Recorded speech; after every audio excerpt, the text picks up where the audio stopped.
पंचायती राज संस्थाओं का जो यह कार्यकाल है 15 जून को समाप्त हो रहा है।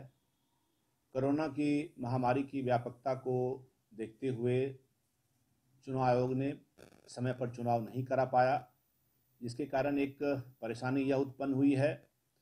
कि जो केंद्रीय योजना या राज्य सरकार की योजनाओं का क्रियान्वयन पंचायती राज के माध्यम से किया जाता था,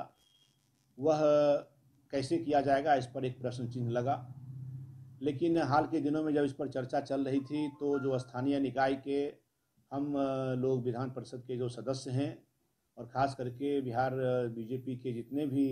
स्थानीय निकाय से निर्वाचित एमएलसी हैं, सब ने एकजुट होकर सरकार से मांग किया था कि अगर वैकल्पिक व्यवस्था यह बनाई जाती है, चुनाव चूंकि समय पर नहीं होगा, तो योजनाओं के क्रियान्वयन के लिए अगर जो वैकल्पिक व्यवस्था जो भी बनाई जाए उसमें निवर्तमान प्रतिनिधि जो 15 जून के बाद उनका कार्यकाल समाप्त हो रहा है, ऐसे तीनों स्तरों पर के प्रतिनिधियों को उसमें भागीदारी हो, उसमें किसी तरह से उनके अधिकार को उनको ले करके और आगे की कोई योजना बने, ऐसा कोई परिकल्पना सरकार करे। सरकार ने बिहार के माननीय मुख्यमंत्री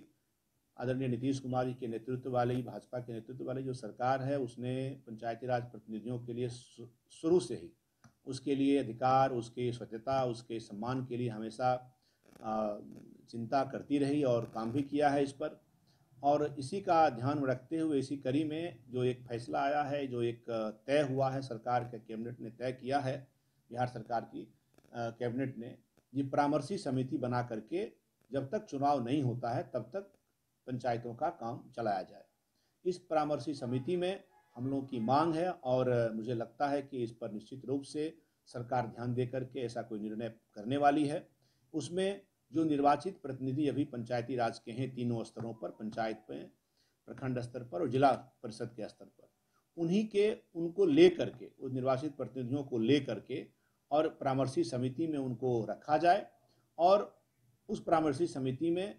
उनकी राय को लेते हुए, उनको अधिकार देते हुए, और उसमें पदाधिकारी भी रहें। स्वाभाविक रूप से पहले भी पदाधिकारी और निर्वाचित प्रतिनिधि मिल करके पंचायती राज संस्थाओं को चलाते रहे हैं, इसलिए दोनों मिल करके आगे का जब तक चुनाव नहीं होता है तब तक पंचायती राज संस्थाओं को क्रियाशील रखने का काम करें। जो एक सवाल कुछ राजनीतिक दल मांग कर रहे थे, अपने बेगूसराय में वामपंथी पार्टी के लोगों ने धरना भी दिया, यह पूरी तरह से हास्यास्पद है, क्योंकि उनका जो मांग था कि पंचायती राज प्रतिनिधियों का कार्यकाल को बढ़ा दिया जाए, तो उनको यह मालूम है और उनको मालूम होना चाहिए कि संवैधानिक प्रक्रिया से पंचायती राज का गठन किया जाता है। उसके लिए नियम हैं, कायदे हैं, कानून हैं संविधान में और पंचायती राज अधिनियम में, जिसके अंतर्गत पंचायती राज संस्थाओं का कार्यकाल को बढ़ाया नहीं जा सकता है, एक भी दिन बढ़ाया नहीं जा सकता है। तो उनकी जो ये मांग थी पूरी तरह से राजनीति से प्रेरित थी। उनको अगर ये बात पता नहीं था फिर भी उस बात को लेकर के अगर बोल रहे थे कि कार्यकाल बढ़ाया जाए, धरना करेंगे, वगैरह करेंगे, तो मुझे लगता है कि उनको पंचायती राज प्रतिनिधियों की चिंता कम और राजनीति करने के लिए ज़्यादा वो अवसर की तलाश में थे। मैं उनको कहना चाहता हूँ कि आप